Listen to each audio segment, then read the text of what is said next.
All right, so here I have a 2022 Honda Navi. You guys may have heard about this bike before. It's one of the cheapest vehicles you can actually get from Honda. They have a whole list of different bikes starting from 110 or 50 cc's actually up to I think 1,000 cc's or more. This bike is higher than the Ruckus, which is a more pricier but less powered motorcycle. So this is number two on the bottom of the list there. But that did not go ahead and shy me away from getting something like this. The reason why I chose this bike is, one, it's cheaper than the other counterparts that they have. It's also very easy to use since it does have an automatic transmission. I don't have to be messing around with gears and so forth. All I have to use is the throttle, which is on my hand, and that makes it so much easier to drive. The reason why I recommend this bike for anyone that wants to get into the motorcycle sort of arena, this bike gets you used to riding on two wheels, having a motor underneath your feet, getting used to the throttle response, using the brakes on your hand and your foot. And it pretty much gets you to where you're going. You really don't have to, always be revving going from 0 to 90 within 4 seconds, with other super bikes out there. I know this bike's even faster than that. But in this case, I use this bike as a daily city driver. Most of my limits in my area are up to 45 miles an hour, and this bike has no problem staying at 45 miles an hour. It can get there pretty quickly, and it sustains there, and if it needs to go a little bit higher, it can. But it's something that I use as a daily commuter. And then gas as well is very economical, and we'll go ahead and get more into that. But I want to tell you guys a funny story about how I managed to get this bike at a very affordable price. Now, I've priced in my area for a few months now. Well, actually more over a year actually. And most of the areas around me were charging up to $4,000 for this bike. Some places even higher, 4,200. So, it kind of discouraged me, and I'm pretty sure it's discouraging many other buyers from getting this bike, because at that price point of 4,000, you're starting to look in other bikes that are much more powerful than this bike. And kind of makes people shy away from getting something like this, or even getting into motorcycles in general. But I did look around. I read many reviews online, and I did end up finding a place that was selling this bike out the door. Brand new, of course, for 2,400. And so I called up the dealership. The dealership, yeah, they had one sitting, but somebody had to put a deposit down. You can come, and they said, they gave me the price over the phone. They said if I can put a deposit over the phone. That for me was a little bit sketchy. I didn't think, why is it that this place, after a year later, it's saying its price is so low compared to earlier when I called the place and they said, no, it's 4,000. So, I thought, what, I'm going to go ahead and drive down to the area, scope out the area, and then I'll go ahead and put down a down payment in person just to make sure the dealership checks out. And so I actually get there, and this motorcycle is actually still sitting there. And so I spoke to one of the representatives in the dealership, and they said, they're going to call up the person to put the deposit down. And yeah, so, at the end, the seller went ahead and changed his deposit to another motorcycle, and they sold me this one at $2,400 out the door. Now, I have my motorcycle endorsement. I have a motorcycle license, but I did get it a while back when I first wanted the idea of getting a motorcycle. But I haven't practiced since then, and so I was a little bit fearful, because my original idea was to go to the dealership once my Navi came in. I was going to load it on the flatbed and take it home that way. But when I showed up to the dealership, I ended up buying this one. And so the only issue for me was, how was I going to get it home? This dealership was quite a distance from my home, almost around 200 miles. And I didn't want to spend the time to go back home, get the pickup, go back, and then drive back. It's going to be a 9-hour trip. So what I ended up doing was I ended up driving it home, believe it or not. So 200 miles, keep in mind, I do have my motorcycle endorsement and so forth. But I was like, you know what, I'll let my girlfriend drive in front of me with the sedan, and I followed behind her, and I did get it home. Most of the streets that we were on was a maximum of 50, and this bike getting up to 50, it's not an issue. But anything more than that, it's going to be struggling for a little bit. So, that's why I stayed away from highways. But yeah, you know, you always want to be cautious. You want to make sure you have your motorcycle license. You want to make sure you have your gear, of course, to protect yourself and to help protect others as well. But yeah, that's how I did manage to get the bike at an affordable price. I did have to search around, and you know, this reflects anything else. Most of the time now, for you to get a bike, it's quite expensive. Um, or just any other car is quite expensive. Every other place is price gouging customers, and it's not fair. And it, but you know, you have to do what you have to do if you really want to get what you need or what you want. And so I did have to price around for quite a bit until I did finally get one. Um, but besides that, this bike is super amazing to drive. It's super nice. It gets you used to being on the road with other vehicles. And then, like I said before, at some point, if you like, you can always progress and get something more powerful. But let's go ahead and talk about the basics of the this vehicle. Now, this bike, front and rear, it does actually have drum brakes, which for me, it's not an issue really. I've never actually driven a vehicle before that had drum brakes, but to be quite honest with you, this bike has no issues stopping whatsoever. I haven't noticed any difference. If I'm going fast or I'm going slow, I have no problems stopping at all. Of course, like I said before, you do have your foot brake here. I use this simultaneously with the actual hand brake, so that goes ahead and makes the vehicle stop easier. Um, but this gets some getting used to, but once you get used to it, you know, you can spend 20 minutes driving it and you get so used to using the brakes that it becomes so easy. Like I said before, it's an automatic transmission, so it has no gears whatsoever. This is just a throttle. You just have to get used to actually going ahead and twisting this to get the vehicle going. But besides that, that's the brakes. Now, of course, I'm not going to take this off-roading anytime soon. Once, because if you look at the tires and rim setup here, the clearance is very low, and so is the vehicle. As you can see, is not that far, maybe around 7 inches from the ground. So it's not very much. So of course, I'm not going to take this mudding anytime soon or doing any serious off-road. I mean, I can go ahead and go around this field without an issue, but I mean, this bike is not intended to be going in deep water or anything like that. If you do want something to be able to do that, maybe get a Honda Trail 125. If you want to stay within the Honda realm, it's another great bike. It's a little bit more powerful, but it is more expensive. I think it's double the price of this one. But otherwise, you know, for what I'm using it for, it's daily commuter. I work in the city and I only stay within the city. So my daily commute from where I go to is around 30 minutes. This bike has no problem getting me there. If the road is bumpy or not, I have no problem. It rides comfortably enough for me. The clearance is sufficient. The suspension for me, it's sufficient enough as well. I've read other reviews online that people say the ride isn't the best, but for me, since I can't compare this to anything else because this is my first bike, for me the ride is okay. It's enough. I have no complaints whatsoever. But once again, I'm not going to penalize Honda because they're trying to do the best they can within this price point. Of course, if they want to add all the bells and whistles, make it ride better, well, you're going to be increasing the price, and at that point, we're not looking at this 1807 bike. But besides the suspension, besides the wheels, it rides comfortable. I have no complaints whatsoever. But besides the ride, we have other things as well. The only thing I want to talk about here when it comes to the lights is you have turn indicators. As you guys know, in most vehicles and most cars, when you do make the turn, the light indicator turns off. But in this case, the turn indicator is a bit different.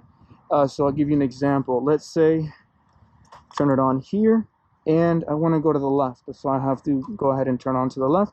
And as you can see, this indicator is turning to the left. Now, once you make the turn, it's not going to go ahead and turn off. You have to actually click here, and it turns off. And the same thing for the right side. Turns on. And if you want to go ahead and once you make the turn, you have to manually turn it off. This is something you might forget to do. Beam selection. This is your high beam selection here if you ever have to use it. Once you do use it, it's going to be in blue. You might see that. Now, for the actual tachometer here, it has no actual LED lights whatsoever. So the only way this illuminates, especially at nighttime, is this front bulb. I guess there's like an opening here which allows it to illuminate this area, but it's very faint. But at least you can see the how fast you're going. You can actually see how many miles you have on your vehicle, and also your fuel gauge. But speaking about the lights here, one thing I will be doing For this bike, the only thing I am going to be upgrading right now, it's going to be this bulb right here. This is that old-fashioned, that yellow bulb. You honestly, you can only see right around 20 feet in front of you with this bulb. So one, you can't see very well at nighttime, and also people can't see you coming either. So it's, for me, it's a bit of a safety concern. So I will be converting this to an LED conversion. And I recommend, if you do end up getting this bike, have this changed out for your safety and other safety as well. The LED conversion kit is going to come with the bulb for here and for the rear brake light as well, which is very convenient, because as the front is the back, the actual lighting isn't the best either. So I recommend getting this upgraded. And there's many companies out there that are selling kits for this now at an affordable price. So I would spend the extra bucks to get that upgraded for my own safety. But besides that, up here you do have your horn indicator, your turn, your high beams. Here's your choke if you ever have to use it, especially in the morning if it's cold outside or whatnot. You know, bring this down, turn it on, and then once it actually starts idling good, you can just raise it up. Here's your kill switch if you ever have to kill switch the vehicle whatsoever. Maybe you're losing control or whatnot. It's right here. You can just immediately click it. Otherwise, this here combined with this, it's actually going to be your push to start. I call it, you know, your push start. And the reason why I say that is because it's very simple. You have to go ahead and you cannot start the vehicle if this is up. So I'll give you an example. It will not let you turn it, you know, just put in the on position, of course, and try to squeeze both together. It's not working because this is down. So if we pick it up, you can actually press this and turn this, and it's going to go ahead and turn on. Very simple. Let's go ahead and turn that off. This is going to be your throttle here.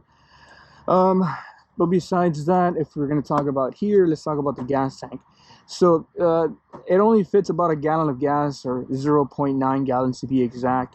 Now, to be quite honest with you, the trip that I have to make when I first bought this bike was about 200 miles. Now, keep in mind, this bike is rated at around 100 miles per gallon. So you would think, okay, you know what, maybe, you know, 2 gallons of gas would have been enough to get me home. But no, I had to think stop 4 or 5 times to get gas. But keep in mind, I was using the throttle all the way the entire time. And I was on the highway. And this bike is carbureted, so you're going to waste a little bit more gas if you're going on the highway. Not on the highway, but if you're going long distances, yeah, you're going to waste some gas.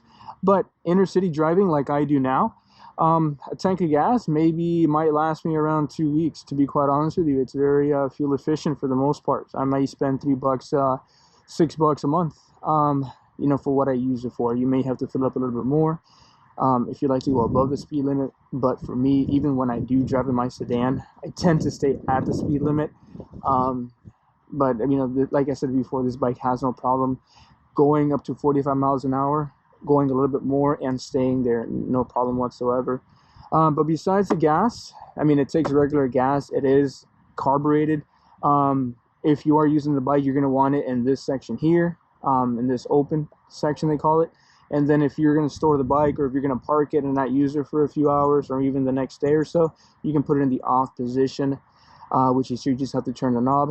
And then lastly, this here is what they call like the reservoir.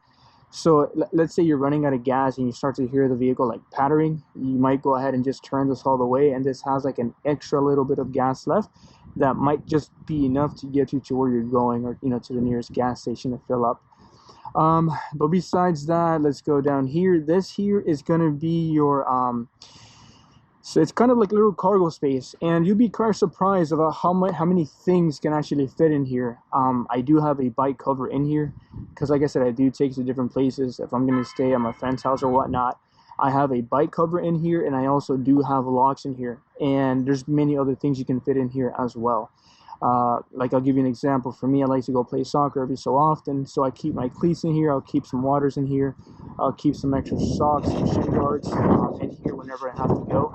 Of course, you can carry a bag with yourself, but I prefer to just keep things in here.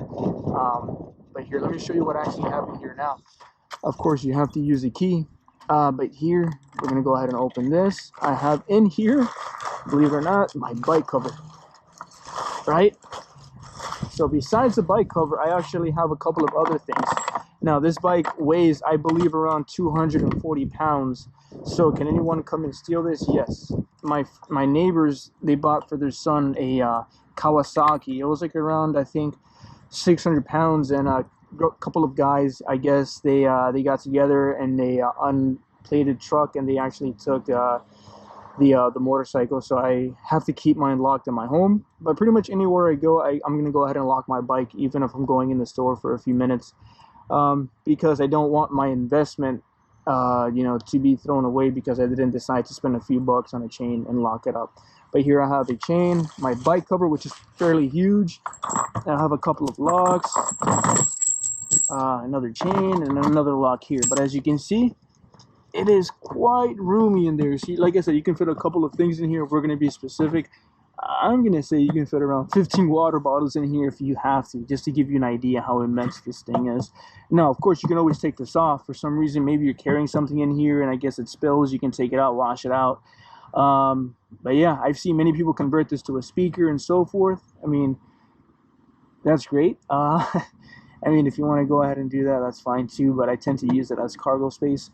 But besides that, here we have the footrest for the actual driver, your kickstand. This right here is for the passengers. Yes, I know the bike is very small, but yes, it has enough power to actually carry someone as a passenger. So I weigh 165, I'm 6 foot. My sister, she's a little bit shorter than I am, but we weigh around the same. So when she gets on top, me and her combined, we're pushing around 320, and this bike has no problem going. There is a weight limit to the bike. I think it's around 350, I believe. But to be quite, I'm not so sure. I don't know if that's combined weight. I don't know. Either way, my sister's on it, I'm on it. This bike has no problem going. Same thing as if it was just me on the bike. No problem whatsoever. So this is the footrest for them. If you have to use it, this is the footrest. This right here is actually the stand. So instead of using this, whenever in the morning I have to go ahead and start up the bike, let it get warmed up, I do have to use this.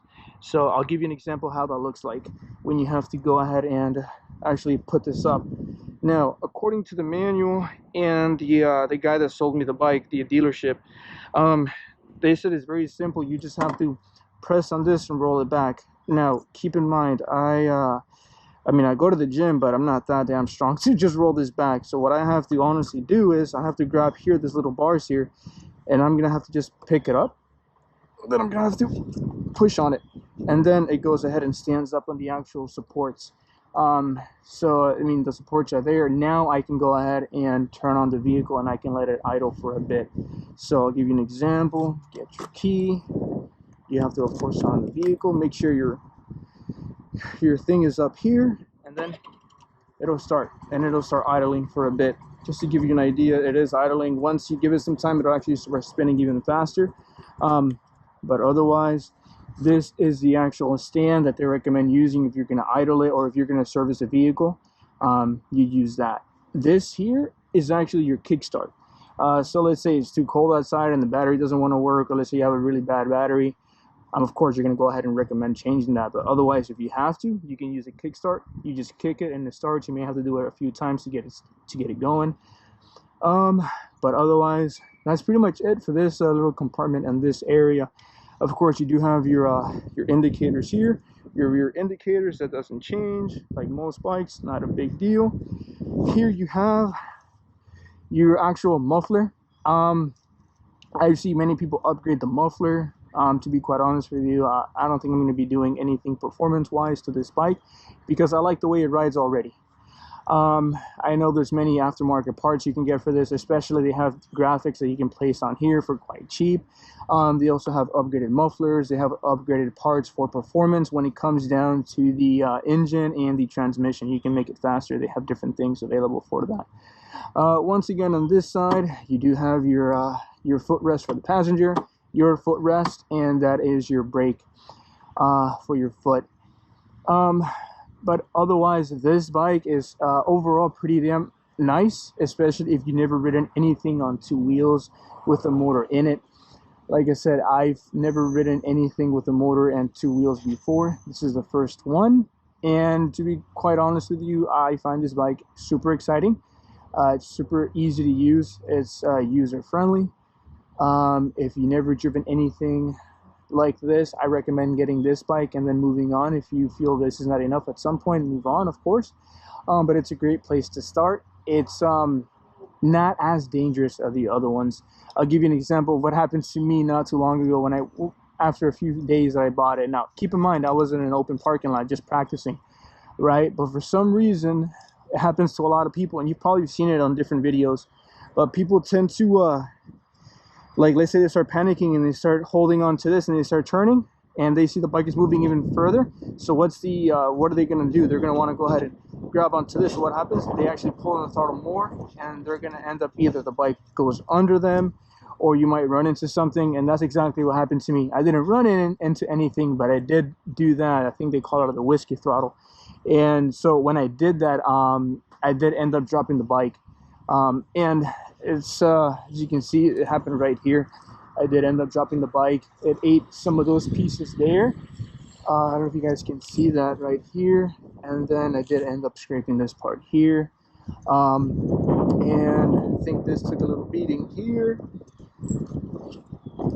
and then lastly here. And I didn't mention this, but this is the parking brake. I rarely use it, but this is something that you can use. And you just bring that down and the locks. But otherwise, yeah, like I said, it's one of those bikes that if you do a minor mistake, you're not really going to be penalized, but it's better than if you were to use one of those powerful bikes, those 300 cc's and so forth, that if you were to do that, you're going to get, in my opinion, you're going to get injured even more. But this is one of those bikes that I said you can practice on, get used to riding on two wheels in traffic. You get used to everything, and then from there you can progress. Now, one of the last things I wanted to mention about this bike, I already talked about some of it, but I don't think I stressed it enough. Now, this bike says it goes up to 60 miles an hour, but I'm going to be quite honest with you. The max that I got this bike was around 50-55 miles an hour, but that's about it. And that's me after going a good 25 seconds full throttle all the way. But otherwise, getting from 0 to 30, you can get there within, I would say, 5 seconds. And then going to 40, 45, 50, it'll sustain that speed limit, pretty quickly, and it has no problem getting there and staying there. But I mean, otherwise, I don't recommend you taking this bike on the highway. I'm not even so sure if you can take this bike on the highway, because of how little displacement or how little power it is, only at 110. But it's also rated at 60, but you can't get there. Most of the speed limits on the highway are 60 and above. So I mean, I don't recommend it. But that's of course going to be up to you guys. But otherwise, it's a very awesome bike. It's affordable. Like I said before, you just have to price around for one. Super easy to use. Maintenance wise, to be quite honest with you, you can probably do it yourself. Don't be discouraged if you ever think, oh my god, I'm gonna have to take it every so often to the dealership, and so forth. No, you can actually do it yourself. It's not very difficult. There's many do-it-yourself videos on YouTube on how to change the oil, how to change the transmission fluid, how to upgrade different things. It talks about many different things on YouTube already, many things that exist out there, because this bike has been quite a long time around in other markets, and now it's coming here, so it's just the same information, but otherwise it's something that you can do yourself. But yeah, otherwise it's a very affordable bike. It's gas is super economical at this price point. It's a very nice bike. If you do guys have any other questions or concerns, please go ahead and leave a comment. If you have any other ideas, what you guys think I should do with the bike, or if you guys have any suggestions of what videos I should be doing with this bike, please let me know. If you do have any, any form of constructive criticism would be accepted, of course. But if you guys do like the video, go ahead and like it, and also subscribe. We'll be making other videos related to the bike, and of course some other random uploads, different things that I feel like I need answers to and I can't find them. So I had to do my own research, and I did end up with my answers, and now I just want to make it easier for the next person. But yeah, thank you guys for your time, and I'll see you guys in the next video.